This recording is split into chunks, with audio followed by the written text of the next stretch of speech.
Welcome to different thoughts YouTube channel wear ideas think differently.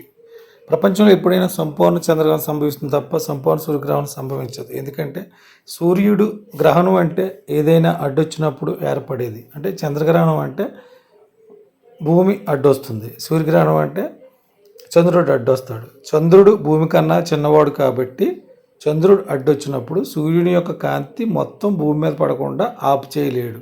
అందువల్ల సంపూర్ణ సూర్యగ్రహణం అనేది ఏర్పడదు. కానీ భూమి అడ్డొచ్చినప్పుడే చంద్రగ్రహణం ఏర్పడుతుంది. కాబట్టి చంద్రుడి కన్నా భూమి పెద్దది కాబట్టి సూర్యుడి నుంచి వచ్చే కాంతిని మొత్తం భూమి చంద్రుడి మీద పడకుండా ఆపు చేయగలదు.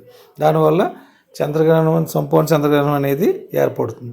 కాబట్టి ఇక్కడ సూర్యుడు అనేవాడు కాన్స్టెంట్. సూర్యుడు దేనికి అడ్డు రాడు. కానీ అడ్డు వచ్చేది ఏంటంటే భూమి లేదా చంద్రుడు. కాబట్టి ఎవరి కర్మకు అడ్డు బాధ్యుడు కాదు. కాబట్టి చంద్రగ్రహణానికి భూమి అడ్డు వస్తుంది, సూర్యగ్రహణానికి చంద్రుడు అడ్డు వస్తాడు.